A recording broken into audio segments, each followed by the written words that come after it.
आज फिर महाराष्ट्र के चुनावी रण में उतरेंगे पीएम मोदी। धुले और नासिक में जनसभा को करेंगे संबोधित। गृह मंत्री अमित शाह भी आज महाराष्ट्र में करेंगे चुनाव प्रचार। सांगली, सतारा और कोल्हापुर में जनसभा। शिवसेना यूबीटी प्रमुख उद्धव ठाकरे आज 3 रैलियों को करेंगे संबोधित। बुल्ढाना, मेकर और पुरतूर में करेंगे जनसभा। एमएनएस प्रमुख राज ठाकरे आज रत्नागिरी, नवी मुंबई, विक्रोली में जनसभा करेंगे।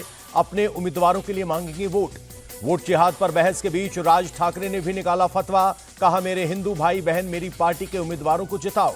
राज ठाकरे ने कहा, सरकार आने पर 48 घंटों में सभी मस्जिदों से लाउडस्पीकर नीचे उतारेंगे, नहीं तो राजनीति नहीं करूंगा।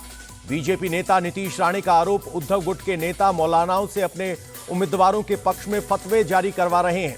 नीतीश राणे ने कहा, उद्धव की पार्टी को मौलानाओं के फतवों की जरूरत है, हिंदू वोट की नहीं।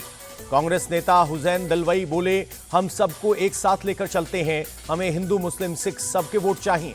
मौलाना मोहम्मद जाबिर बेग का बयान, एमबीए के पक्ष में रहेगा हमारा समर्थन, लोकसभा की तरह विधानसभा में सिखाएंगे सबक।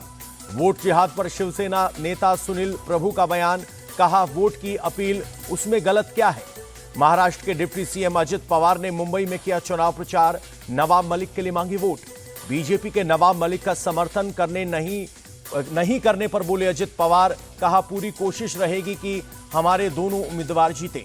नवाब मलिक की दो टूक, कहा, बीजेपी से फर्क नहीं पड़ता, जनता मुझे प्यार करती है। बालापुर में सभा के दौरान उद्धव ने फडणवीस को तरबूज कहा। बोले, अगर बीजेपी ने अपने शब्द रखे होते तो आज 5 साल पूरे होने पर फडणवीस सीएम होते।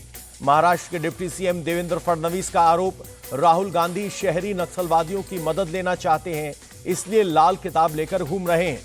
राहुल गांधी का देवेंद्र फडणवीस पर पलटवार, पूछा, जातीय जनगणना के लिए आवाज उठाना क्या नक्सली विचारधारा है।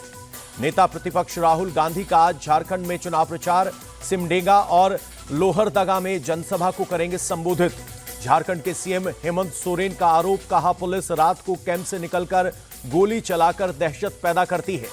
झारखंड के सीएम हेमंत सोरेन का चुनाव आयोग पर आरोप, 1 महीने पहले चुनाव कराने पर उठाए सवाल। वायनाड में इलेक्शन फ्लाइंग स्क्वाड ने राहुल और प्रियंका की तस्वीरों वाला फूड पैकेट जब्त किया। कांग्रेस जिला इकाई की सफाई, बाढ़ पीड़ितों का पैकेट आचार संहिता की वजह से अलग रखा था। केरल में सीएम विजयन का कांग्रेस पर हमला, प्रियंका पर जमाते इस्लामी के समर्थन से उपचुनाव लड़ने का लगाया आरोप। यूपी के सीएम योगी आज उपचुनाव के लिए करेंगे प्रचार। मुजफ्फरनगर, मुरादाबाद और गाजियाबाद में जनसभा को करेंगे संबोधित। कांग्रेस और नेशनल कॉन्फ्रेंस पर भड़के सीएम योगी, कहा, आर्टिकल 370 और 35A की वजह से आतंकवाद पनपा। योगी ने कहा, कांग्रेस और नेशनल कॉन्फ्रेंस की वजह से वही हालत होगी जो आर्टिकल 370 की हुई। उमर अब्दुल्ला का सीएम योगी को जवाब, हम विश्वासघात करने वालों से नहीं, हम कानून को जानने वाले लोग हैं। बिहार के पूर्णिया से सांसद पप्पू यादव को फिर से जान से मारने की धमकी देने वाले ने खुद को बताया लॉरेंस गैंग का सदस्य। पप्पू यादव के पीए मोहम्मद सादिक आलम के व्हाट्सएप पर आया धमकी भरा मैसेज, लिखा, उसको बोलना उसकी सुपारी मिली है। पप्पू यादव के पीए ने दिल्ली के कनॉट प्लेस थाने में दर्ज कराई शिकायत। मैसेज बुधवार रात 2 बजे और फिर गुरुवार सुबह 10 बजे के करीब आया। एक्टर शाहरुख खान को मिली जान से मारने की धमकी, मुंबई के बांद्रा थाने में केस दर्ज किया गया। रायपुर के फैजान पर शाहरुख खान को धमकी देने का आरोप। पूछताछ में फैजान ने कहा, मेरा फोन हुआ था चोरी, फोन चोरी की शिकायत भी की थी। मुंबई पुलिस ने शाहरुख खान को धमकी देने के मामले में फोन के मालिक फैजान खान को मुंबई से तलब किया। 14 नवंबर को होगी पूछताछ। राष्ट्रपति द्रौपदी मुर्मू स्वदेशी आईएनएस विक्रांत पर हुई सवार। अरब सागर में भारतीय नौसेना का अभ्यास देखा। जेपीसी के अध्यक्ष जगदंबिका पाल आज गुवाहाटी जाएंगे। कहा, मैं पूरे देश में जा रहा हूं, हमारा काम एक व्यापक रिपोर्ट बनाना है। बीजेपी के सीनियर नेता लालकृष्ण आडवाणी के जन्मदिन पर पीएम मोदी ने दी बधाई।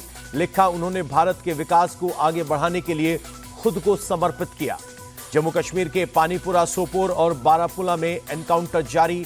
खुफिया जानकारी के बाद सुरक्षा बलों और जम्मू कश्मीर पुलिस के जवानों ने चलाया ज्वाइंट ऑपरेशन। सुरक्षा बलों ने संदिग्ध गतिविधि को देख लिया था, उसके बाद हुआ एक्शन। सेना के एक्शन के बाद आतंकियों ने शुरू की अंधाधुंध फायरिंग।